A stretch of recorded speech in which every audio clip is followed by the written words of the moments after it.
Você tem medo de quê? Esse vídeo de hoje nós vamos falar sobre esse sentimento muito recorrente na vida do ser humano.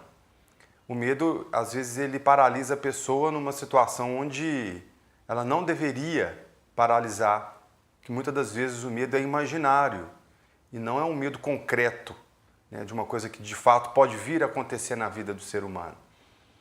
E ao longo do vídeo nós vamos fazer esse paralelo desse medo imaginário, do medo real e como podemos escapar, o que podemos fazer para superar esse medo. Então acompanhe o vídeo de hoje.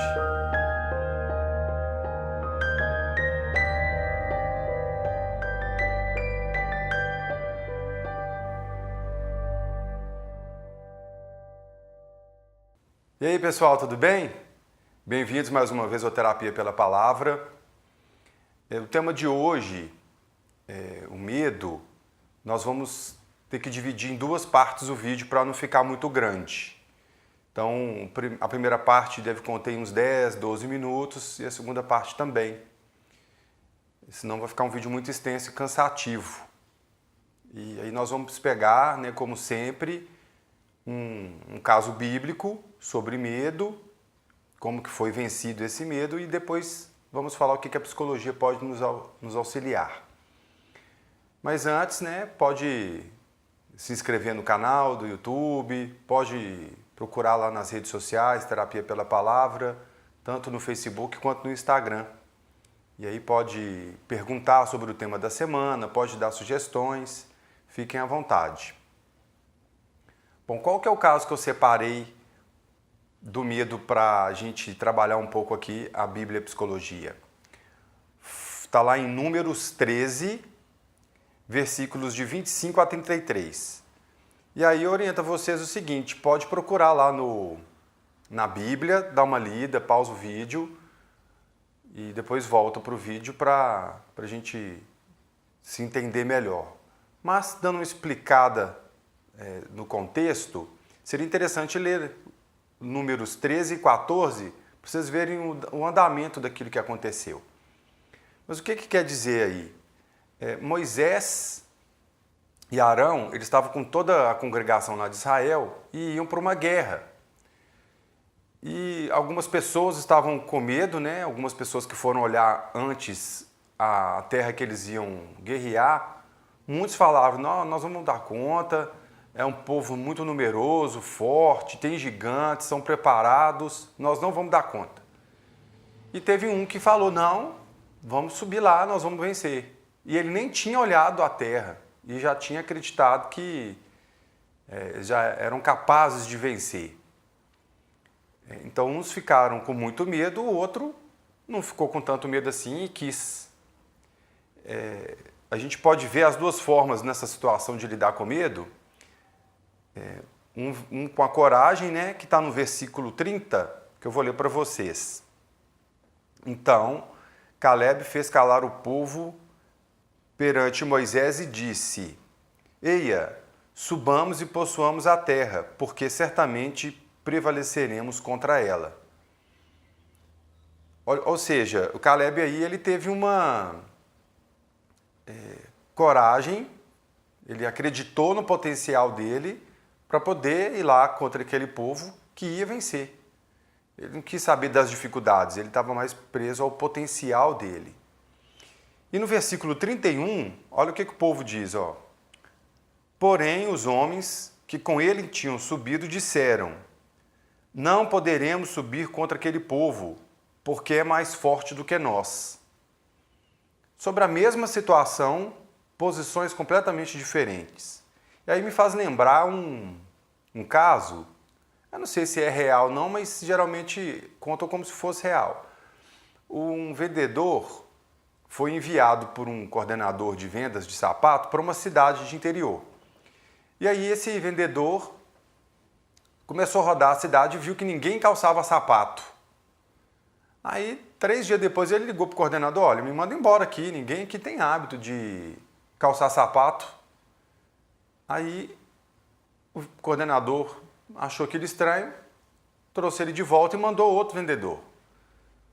2 dias esse novo vendedor na cidade, ligou para o coordenador e falou, ó, manda todos os sapatos que você tem aí guardado, porque aqui nessa cidade ninguém calça sapato.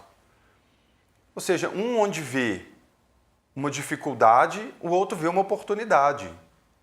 Qual que é a diferença dos dois vendedores? Um ficou preso na limitação, o outro ficou preso na condição que ele tinha de como vou criar a possibilidade de vender para esse povo sapatos já uma vez que ele não usa. Então, a mesma coisa aconteceu lá na Bíblia. Caleb estava mais preocupado com aquilo que ele tinha de potencial do que com a dificuldade que era vencer aquele povo. E qual que era o potencial de Caleb?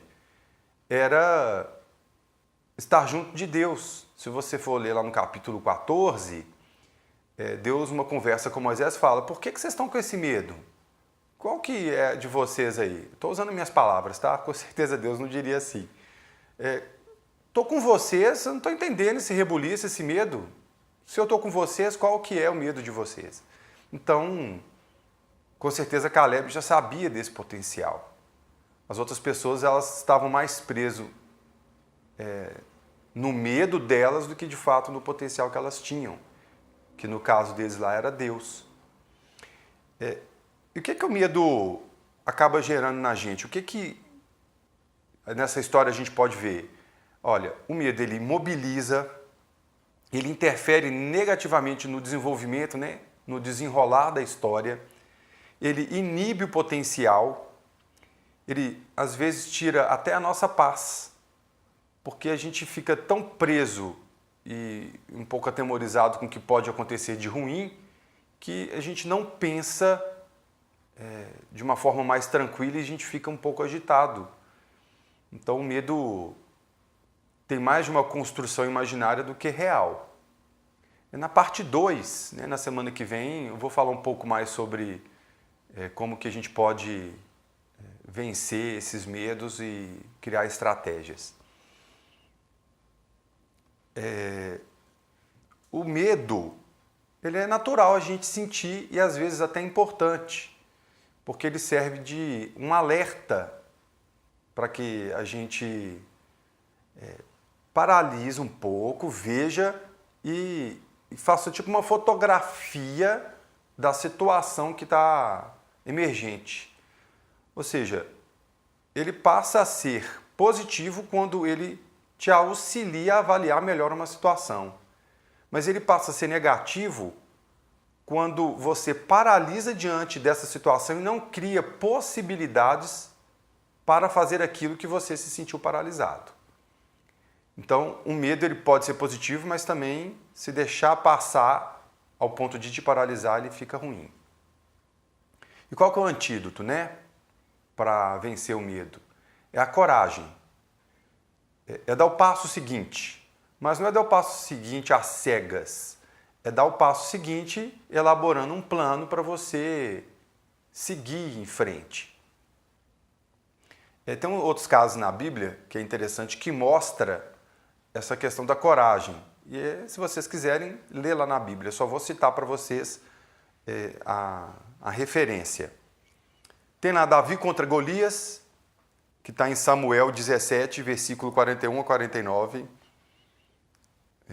A maioria das pessoas conhecem, né? Davi pequenininho, Golias gigante, e Davi venceu. Gideão, com seus 300 soldados, derrotou 135 mil midianitas. Essa história você vê lá em Juízes, capítulo 7, versículos de 20 a 25. O Pedro, um apóstolo, né, que pregou o evangelho sem medo das ameaças que tinham sobre ele. Então, ele saiu pregando o evangelho com um monte de gente perseguindo. Roma estava atrás dele querendo matá-lo, tanto que ele morreu crucificado. Ou seja, foi muito corajoso, mesmo tendo tantas pessoas perseguindo. E Paulo, mesmo na prisão, ele não se atemorizou e continuou pregando também, mesmo pela prisão. E é engraçado que parecia que ele estava no controle de toda a situação. Eu não sei se só parecia não, acho que de fato ele estava. E ele estava no controle da situação porque ele não ficou muito preso na condição externa, no contexto que ele vivia. Ele estava certo de quem ele era, do que ele estava fazendo, do que ele estava querendo promover enquanto uma pessoa que estava pregando o Evangelho. Então ele, sabendo do que era, mesmo numa prisão, ele se sentia livre e sem medo do que poderia acontecer com ele. Eu acho que começamos aí a apontar para como vamos construir para vencer esse medo.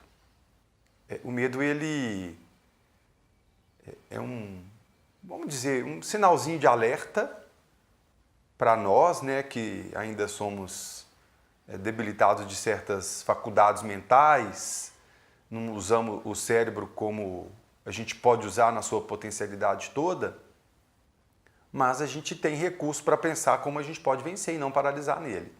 E poder fazer como esses exemplos citados de Davi, de Gideão, de Pedro, de Paulo e outros também. O próprio Cristo, né? Cristo, ele é exemplo para todas as situações para a gente poder vencer. Então, no próximo vídeo, eu vou citar um pouco mais sobre como a gente pode traspassar isso, né? O medo, ele não ser um elemento aí que faça com que a gente fique sempre recuado diante das adversidades. Então, espero que tenham gostado do vídeo. Tem a parte 2, que vai vir aí para poder trazer esses elementos. Se inscrevam no canal, pode mandar perguntas e também colocar aí, né, no próprio vídeo, né, os comentários, se estão gostando, o que seria interessante eu poder dizer mais até acerca desse tema. Ou se esse tema suscitou alguma coisa a você que você gostaria que eu falasse, comente também. Então um abraço para vocês e até o próximo vídeo.